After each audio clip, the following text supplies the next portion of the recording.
Bonjour, je suis Sabine Sédière, ostéopathe et praticienne en thérapie quantique. Génial, super. Bonjour Sabine et merci d'avoir accepté mon invitation aujourd'hui. Avec plaisir. Et dans ce cadre en plus agréable, on avait un peu peur du temps.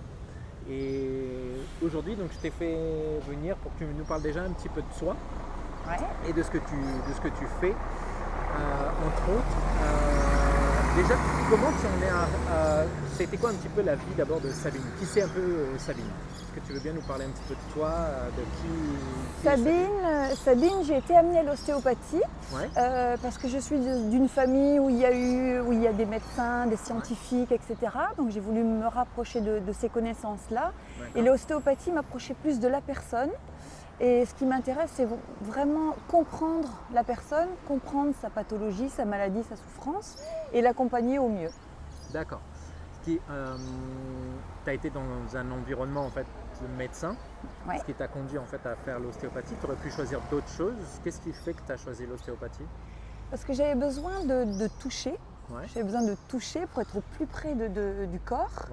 J'avais besoin de comprendre le mécanisme. J'avais besoin de comprendre mécaniquement comment fonctionnait ce corps.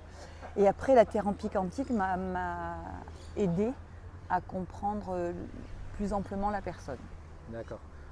Quand tu dis que tu voulais comprendre le corps, c'est-à-dire comprendre comment les gens fonctionnaient, c'est ça? Comment le corps fonctionne. Comment le corps fonctionne. Déjà au niveau mécanique, parce que l'ostéopathie, c'est la mécanique du corps. C'est la mécanique du corps. Tout à fait. Et qu'est-ce qui fait que tu as choisi particulièrement l'ostéopathie? Parce qu'il y a d'autres approches où on touche le corps. L'ostéopathie est complète, elle est précise, elle répond à beaucoup de souffrances et de douleurs. Pour moi, elle est complète et elle va au plus profond de la cause. Et c'est ce que j'aime chercher, c'est chercher la cause première d'une souffrance. Chercher la cause première d'une souffrance? Oui. D'accord, ok. C'était comment ton enfance? Mon enfance, elle était joyeuse en Afrique, accompagnée de grands frères et sœurs et de parents, donc très accompagnée, très entourée. D'accord, ça a été quelque chose en fait qui t'a... en Afrique, parce que tes parents, ils étaient médecins, c'est ça? Ils étaient chimistes, infirmières en Afrique. D'accord, ok. Donc du coup, tu étais déjà en fait vraiment dans ce milieu-là, d'aider les autres en permanence, c'est ça? Oui. J'étais dans ce milieu-là, oui, tout à fait. Tout à fait. Super. Et jusque-là, donc tu as fait l'ostéopathie parce que c'est une technique précise qui permet vraiment d'aller chercher les causes et tout ça.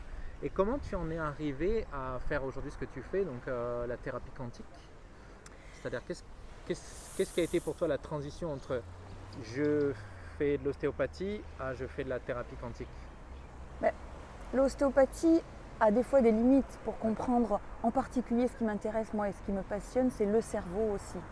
Donc en ostéopathie, on a des limites là-dedans. Donc pour aller dans la complémentarité de l'accompagnement de la personne, il fallait comprendre aussi son cerveau, ses émotions, son monde. Et la magie de la vie fait que j'ai rencontré quelqu'un qui faisait la thérapie quantique sur le territoire. D'accord, ok. Donc je suis allée à sa rencontre et comprendre elle aussi comment ça fonctionnait et je me suis formée tout de suite. D'accord, c'est parce que tu avais ce besoin de comprendre le fonctionnement du cerveau que tu t'es orienté vers ça? Oui, tout à fait. Et quels seraient pour toi les trois principaux bénéfices d'une thérapie quantique? Le premier bénéfice, c'est pour aider dans les comportements addictifs. C'est très particulier dans le sens où la personne qui est addicte à quelque chose n'a souvent pas envie de se soigner et pourtant s'autodétruit. Donc là, on peut faire intervenir l'appareil, la thérapie quantique, pour que cette personne puisse être aidée et s'aide elle-même. D'accord, donc ça fait appel à Alors, explique-moi un petit peu le process, que je comprenne bien. Le procédé de la thérapie quantique. Le procédé, comment ça se passe? La thérapie quantique, on intervient avec un appareil qui s'appelle le SKIO. D'accord. On expliquera plus tard. Le SKIO va scanner ton champ quantique, tes vibrations cellulaires. Donc l'appareil enregistre tes vibrations cellulaires, les rééquilibre. Et nous, on peut lire après le bilan de ces vibrations cellulaires qui ont été rééquilibrées.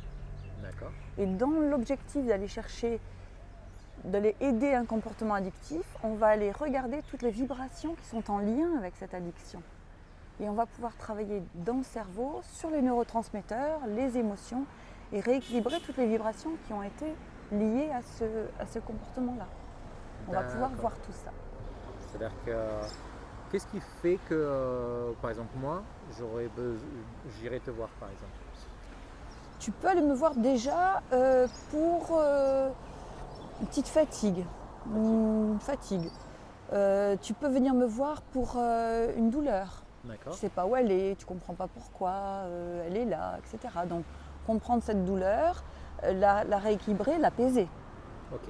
Voilà. Apaiser la douleur. Apaiser la douleur, comprendre pourquoi tu fonctionnes toujours avec les mêmes émotions. Donc là, on peut aller dans le cerveau et choisir des neurotransmetteurs et booster ton cerveau à certains neurotransmetteurs. D'accord, c'est là qu'on va aller vraiment dans... On peut aller vraiment dans la cause. Dans la cause de ce que je vis et de ce que je ressens. Quoi. Voilà, tout à fait. Tu fais une formation, tu vas passer des examens. Tu as besoin d'avoir un cerveau qui est boosté et aussi équilibré émotionnellement pour être plus performant. D'accord. Tu es un grand sportif, tu as besoin d'être performant, d'avoir des performances. Donc là aussi, on va aller dans les ondes du cerveau pour être concentré, effectif et avoir un corps aussi sans douleur. Donc on va agir sur ces deux pôles-là, le corps, le cerveau. Donc c'est vraiment ce en quoi la thérapie quantique est unique, innovante, nouvelle, vraiment contemporaine, vraiment d'actualité. D'accord, ok. Donc ça c'est vraiment... Et concrètement alors, comment ça agit en fait sur nos cellules? C'est-à-dire qu'est-ce qui se passe concrètement? C'est-à-dire que je viens te voir par exemple j'ai un examen ou une formation. Voilà. Je viens te voir. Là, tu vas me faire passer le scan avec le SCIO. Le scan va rééquilibrer aussi ton stress, tes cellules. Tes cellules vont être en équilibre vibratoire. Ouais. Et on va aller dans les programmes adaptés au cerveau et au super apprentissage. Et on va aller t'aider à te nourrir et à vibrer dans le cerveau pour pouvoir être performant. Pour l'apprentissage, par exemple. Pour l'apprentissage. Ou pour le sport. Voilà. Ok, d'accord, super. On va dans les programmes informatiques. D'accord, ok, c'est comme si ça agit par vibration. Comme si tu reprogrammais un petit peu le cerveau pour ça. Quoi. Okay. Le quantique, c'est de la vibration. Le quantique, donc c'est de la vibration. Ok, d'accord, super. Est-ce que, donc quand tu dis, donc vous êtes combien aujourd'hui sur le territoire à pratiquer ça?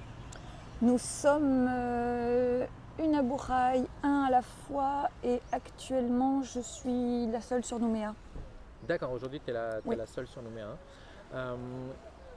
Concrètement, donc vous êtes 3, qu'est-ce qui fait que je viendrais plus voir Sabine plutôt qu'un des deux autres?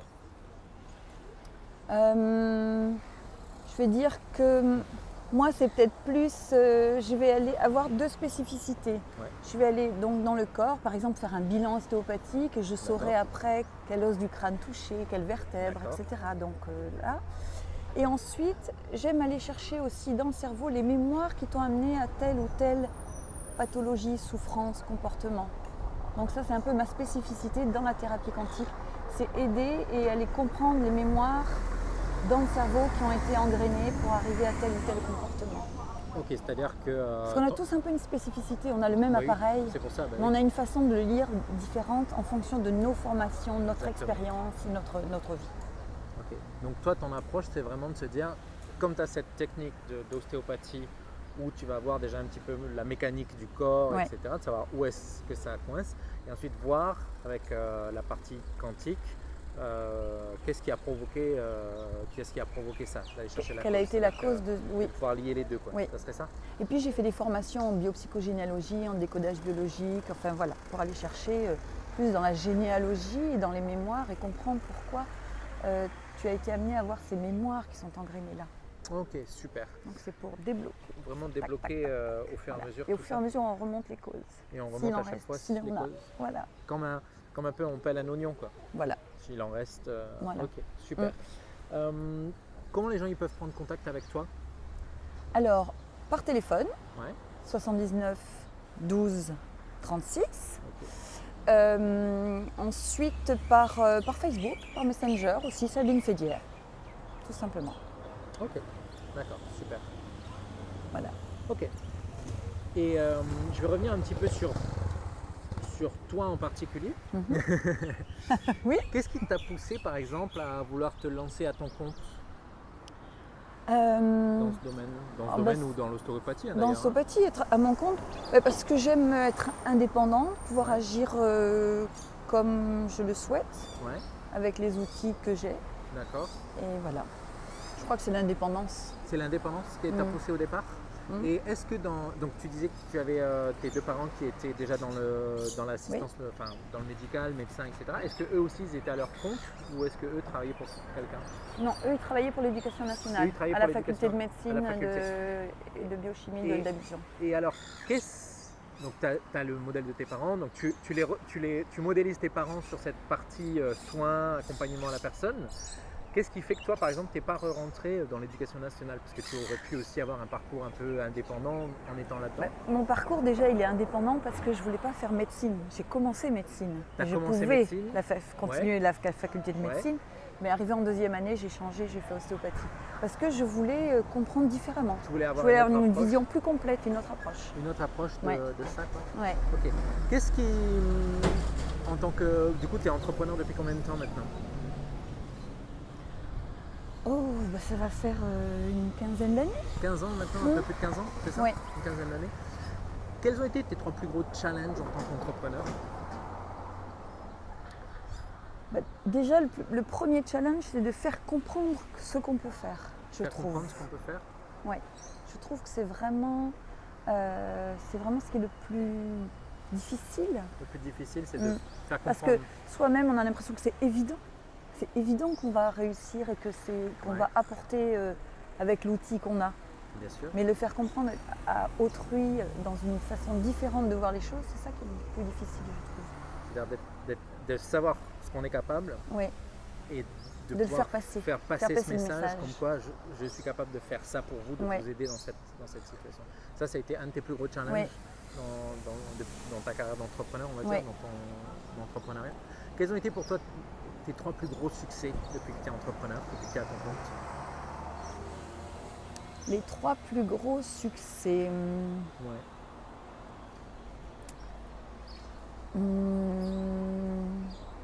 Je vais dire, là, un succès, c'est aussi d'avoir monté un atelier avec une consoeur. Je fais des choses différentes de moi, on va dire, dans le massage. Et à deux, faire passer ce message c'est l'auto-guérison du ventre, l'automassage du ventre. D'accord. Et je trouve qu'en l'expérimentant, les gens comprennent et perçoivent comment ils peuvent s'auto-guérir. Et ça, je trouve ça extra. Donc pour toi, ça a été un de tes plus gros succès? Ouais. Est-ce que tu en as d'autres à partager?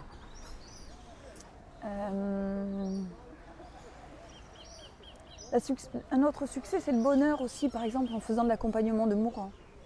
En aidant ces derniers pas de vie et en apportant du bonheur à ce moment-là. D'accord. C'est ce que tu fais, ça aussi? Ça fait partie de ton... Ça fait partie de mon chemin de vie. De ton chemin de vie, tiens, de l'accompagnement. L'accompagnement. Et je trouve que ça, c'est un vrai bonheur. Ça, c'est le bonheur? Génial. Et si aujourd'hui, quelqu'un venait te voir et qui voulait se lancer à son compte, que ce soit via la thérapie quantique ou autre chose, ça serait quoi le conseil en fait que tu donnerais à cette personne? C'est une fois que tu t'es posé dans ton cœur, est-ce que ce que tu vas faire correspond vraiment à qui tu es, quoi? D'accord. Au plus profond de toi, de ton cœur. Est-ce que ça correspond vraiment à qui tu es, complètement? D'accord. Ça serait quelque chose. Et savoir pourquoi on le fait. Pourquoi tu le fais? D'accord, c'est-à-dire vraiment être aligné avec qui tu es, avec son cœur, avec qui on est. Et de savoir pourquoi tu le fais. Il y a beaucoup de gens en fait qui se lancent, je vois autour de moi, et parfois qui ne savent pas en fait si leur pourquoi il est clair. Est-ce que tu aurais toi des conseils? Comment toi tu as trouvé que c'était ça qui te plaisait? Que c'était ça qui était aligné avec toi, avec qui tu étais? Je trouve que ce qui aide beaucoup, c'est d'aller dans la généalogie. Quelle place on a dans notre fratrie? Quelle place on a dans notre arbre familial? Est-ce que ce qu'on fait répond juste à une mémoire? Ou est-ce qu'on est vraiment dans qui on veut devenir? D'accord. Ça t'a aidé? Oui. C'est ce qui t'a aidé toi à t'orienter, notamment ostéopathie et maintenant thérapie quantique. C'est quelque chose que tu pourrais recommander à quelqu'un qui cherche à développer n'importe quel type d'entreprise? Oui. Qu'est-ce que tu aimerais partager maintenant parce qu'on voit de plus en plus de femmes et de jeunes femmes qui se lancent là-dedans aujourd'hui, enfin dans l'entrepreneuriat. Ça serait quoi toi le mot que tu aimerais partager? Quelle serait la chose qui fait que tiens, ça ferait toute la différence? Ce qui fait toute la différence, c'est se poser justement à un moment donné. Se poser, réfléchir, méditer, savoir vraiment si on est à sa place, prendre sa place. Prendre sa place. Et ça, il faut vraiment se poser vraiment complètement pour savoir qui on est. Pour savoir qui on est. Et qui on veut devenir. Qui on veut devenir. Ok.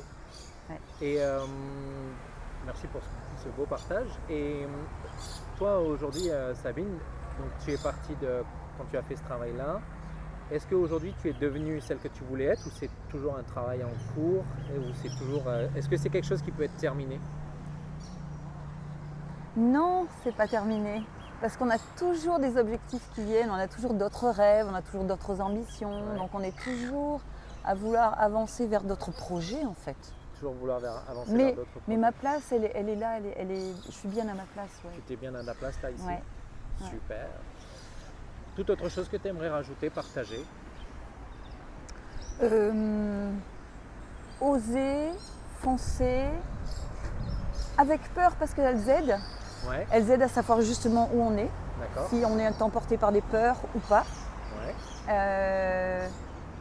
Faut y aller, faut être soi, dans le cœur, rester dans le cœur.